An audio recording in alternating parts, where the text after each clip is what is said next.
Hello दोस्तों, welcome to Eureka learning zone. मैं रश्मि आप सभी की दोस्त और होस्ट स्वागत करती हूँ आपका अपने इस प्लेटफॉर्म पे।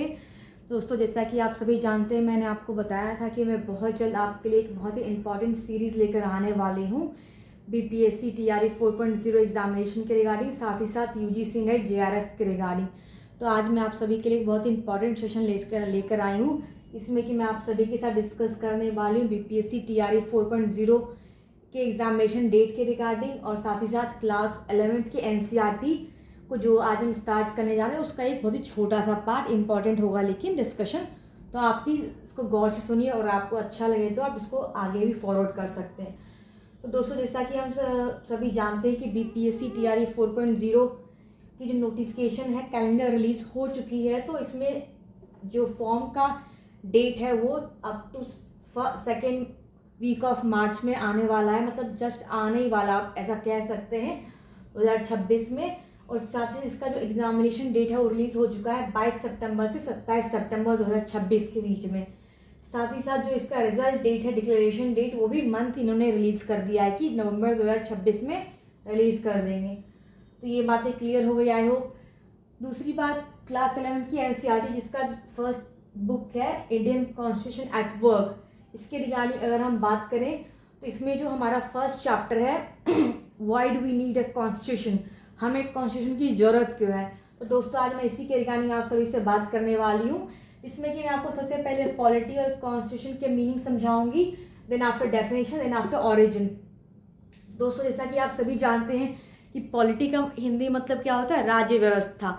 अगर हम इसको ऐसे समझना चाहें कि कोई भी एक राज्य है या कोई भी एक घर है, इसमें बहुत सारे लोग रहते हैं, अलग अलग तरह के बिहेवियर के लोग रहते हैं, तो उनको संभालने के लिए किसी एक बड़े लोगों की या बड़े मुखिया की ज़रूरत होती है जो घर को संभालते हैं। उसी तरह से अगर हम अपने सोसाइटी की, अपने स्टेट की, अपने गवर्नमेंट की, अपने नेशन की बात कर लें तो उसमें हम समझ उसको क्या बोलेंगे, उसकी व्यवस्था को हम क्या बोलेंगे, पॉलिटी, यानी कि राज्य व्यवस्था।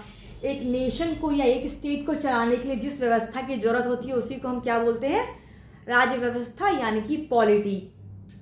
और कॉन्स्टिट्यूशन का मीनिंग क्या है, it can be called as the fundamental law of the land और fundamental law of a nation और fundamental law of a state, यानी कि जो भी लॉ सबसे सुप्रीम होगी, सबसे ऊपर होगी, जिस राज्य को चलाने के लिए सबसे ऊपर रखा है, जिसको कि हम क्या कह सकते हैं कि बाइंडिंग कॉन्ट्रैक्ट भी कह सकते हैं, जो समाज और गवर्नमेंट के बीच में हो सकता है। या फिर हम ऐसा भी कह सकते हैं कि जब हम कॉन्स्टिट्यूशन की बात करते हैं तो ये एक फंडामेंटल प्रिंसिपल होगा जिसके इर्द गिर्द हमारी राज्य व्यवस्था चलेगी। अगर कॉन्स्टिट्यूशन ना हो तो इसके बगैर हम अपने राज्य व्यवस्था को बहुत ही अनऑर्गेनाइज पा सकते हैं, बहुत ही मिसमैनेज्ड पा सकते हैं। तो इसीलिए हम आपको बताना चाहेंगे कि कॉन्स्टिट्यूशन का मीनिंग क्या है, fundamental law of the land और supreme law of the land which is used to govern the nation और स्टेट। सेकेंडली, अगर हम इसको डिफाइन करें तो it can be treated as a legal law और supreme law of the land to govern the nation और state.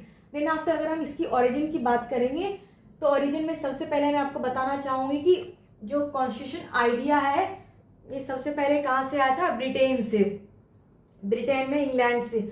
वहीं से जब हमारे कंट्री के अंदर इस आइडिया का जन्म हुआ उस वक्त सबसे पहले कॉन्स्टिट्यूंट असेंबली का डिमांड किया जा रहा था, जो कि एम.एन. रॉय के द्वारा किया गया था।